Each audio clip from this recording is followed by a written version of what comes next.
Good morning. It's a beautiful morning today. We have the silvery cobwebs hanging off the bottom of the trees. The sun's coming out. It's going to be a warm day. It's cold now, but it's going to be warm soon. It's just so peaceful out here. I love coming out. I think it's about 8 o'clock now. I haven't checked the time in about... I know you're thinking, well, you're filming off your phone, so you probably check the time. I really don't pay attention to the time when I'm out, but I think it's about 8 o'clock. So today I want to talk about loneliness. And I'm seeing this interesting thing in society, and it always happens when you have an agenda, or you have what would the word be?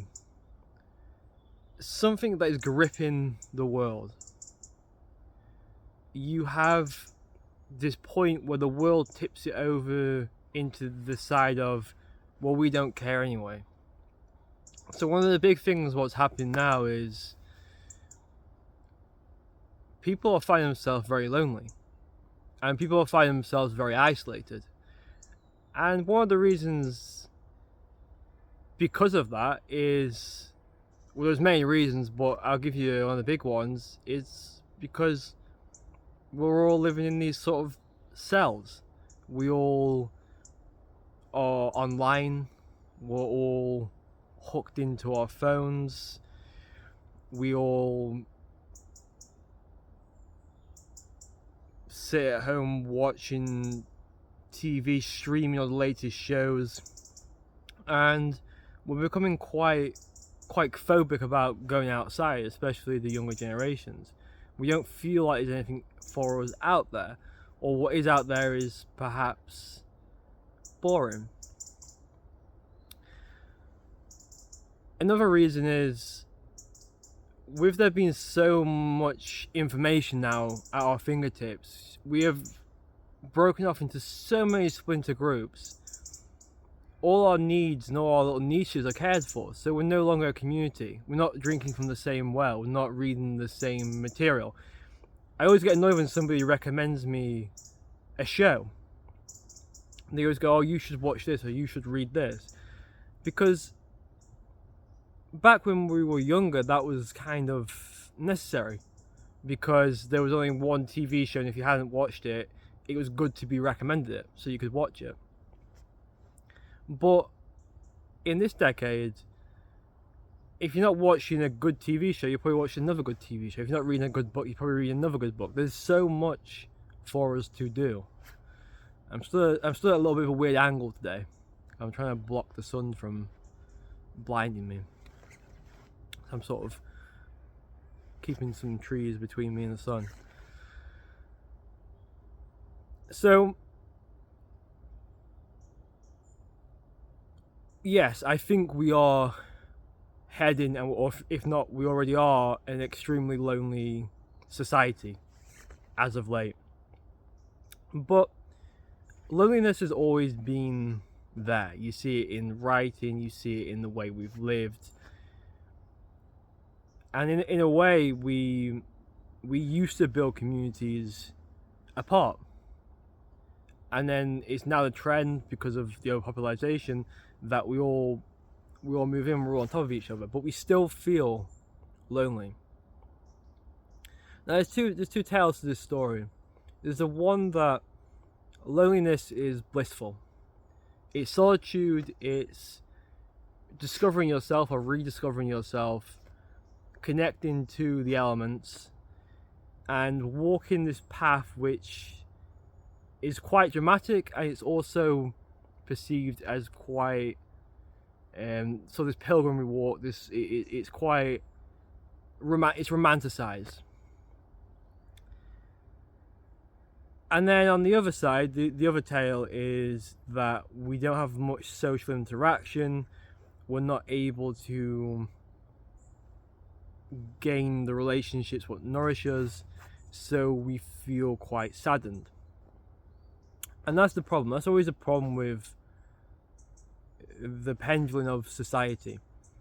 It's always one extreme or the other. It's either I'm lonely, so therefore I'm going to commit completely to loneliness and walk this path of a samurai, or it's either I'm going to throw myself into, I'm going to condition myself to be a socialite, if you like. I'm going to go to all these parties and events. I'm going to go to all these festivals and clubs and try and initiate myself into society.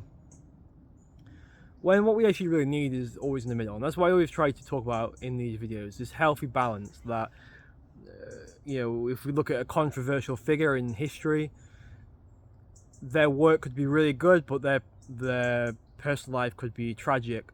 And it's important that we understand both and we don't throw out both to understand us, the human condition. I've always been a lonely child, and I've always walked the earth a lonely child. I never really fit in. I was one of those people that never even fit into. If you look at the school system, the basic school system, you have the jocks, you have the nerds, the burnouts, whatever. A little bit of me could fit in each of those camps,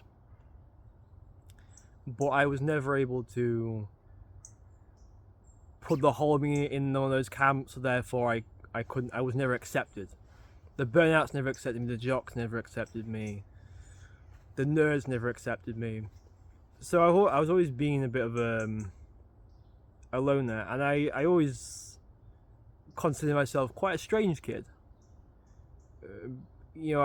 For a while I thought something was wrong with me, that I had, we all have different problems, what makes us the outsider, and you also realize that the popular people are also outsiders, other popular people. But one of the things what I sort of suffered with was I was into so many different things. I liked football, I liked reading, so I could never really mesh or combine those audiences, and I never really felt myself when I was singular within those. And as life goes on, I actually find myself becoming one of the popular kids, which is interesting. And I think in a way, my quotation coolness, I use it to punish people, because I almost in a way became a little bit more popular than the cool kids, because my uniqueness, if you like, when I got to sort of college, it sort of shone, and it sort of made me a bit of a beacon, whereas before it made me people would look at me as I was very bizarre, very strange. So when you're in that position, if you've ever seen Mean Girls, you see that when she becomes the mean girl, she punishes other people. I kind of did become a little bit like that. I've kind of thought I reinvented what cool meant, and I kind of had my own little disciples.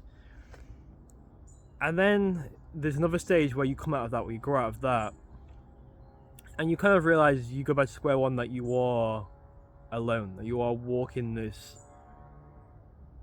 and you realize that you've always been walking this path. And you stop to romanticize it. You stop trying to make yourself this brave, alone hero who nobody understands, because that gets a little bit annoying, not only to yourself but to others around you. And then you actually start taking note of what is actually inside of you. Why are you the way you are? Why are you angry? Why do you feel hateful to this group? Why can't you let go of that? Why do you have anxiety? And you start trying to heal the inside of yourself. You're not focusing that, you're taking that loneliness and you're sort of wrapping it around you. You're not focusing on anybody around you, and you're just slowly tinkering with yourself. And then you get this inner peace where you love the trees, you love the river, you love how there's sort of a foreverness within them. You love how you don't feel death as much. You love how you're connected to the skies and you're connected to the ground. This might sound a little preposterous what I'm talking about, but when you start walking this path, you'll start understanding what I mean, if you don't walk it already. And you start to enjoy going to the cafe by yourself and reading a good book, and you start to realize I can take all my time and I can really focus on my addictions, and I can do the things I want to do with my life. I can walk my path. That's what loneliness brings. This sort of solitude, it cuts you out of the mundane. You're no longer part of a boy group or a girl group. You're cut out of it, and you can walk this path. And at first, you see it as extremely lonely and quite harrowing, because at school we're sort of taught that if you are a loner, you're a loser. But you actually start to realize as time goes on, you actually become the more successful human, because, and not that there's such thing, not that loneliness makes you successful, because we're going to come to the part in a minute where we talk about why you do need some friends, at least.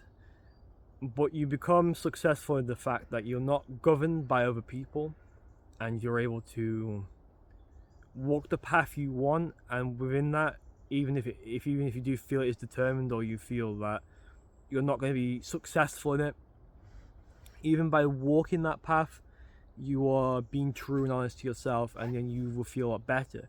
You become more attractive to other people, because all of a sudden you're this singular force what's walking and talking, and you're maybe unapologetic, and you don't care if you stand on somebody's toes, you don't care if somebody stands on your toes, because you are living as you, and that's all that matters.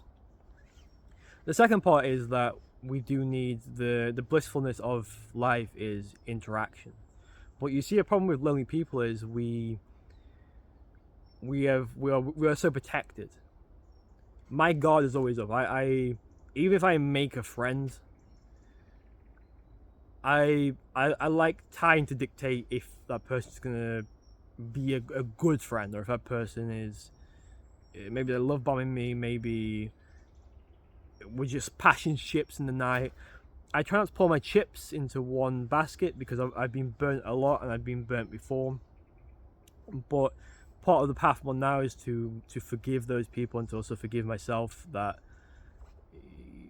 and sort of understand how the world works. But that's another video for another day. But we do need interactions. Like, you listening to this or me talking to you isn't enough.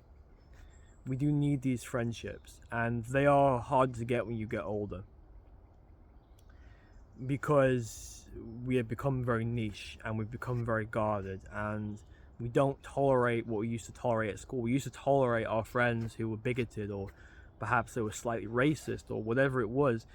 We would, or even sexist. That was my biggest problem with sexism. Like, I was around a lot of guys who were quite difficult to be around, and they burnt women, and because of it, they couldn't get women, so they burnt them more. So I had to sort of separate myself from that, and in doing that, that was sort of like the first friendship group I sort of lost, if that makes any sense. So it is very hard to make friends, and this isn't a tutorial how to make friends, but I think you should remember, even in your loneliness and even in your solitude, that it's very important that you look out to try and make acquaintances, and you enjoy the company and pleasure of others, even if they're not on your wavelength, or you are not the same person. Just I find it a lot more. I go on a lot of tours in different countries, and I find it quite interesting. The people I meet, sometimes they're just not my people, but still enjoy this little hawk there. It's very rare, they come very close. Enjoy their company, and even if you don't like the person, just understand that life is this finite time, and enjoy interactions with people. So that's what the video is about, just a nice balance. Okay guys, walk your paths, enjoy yourselves out there. Ciao.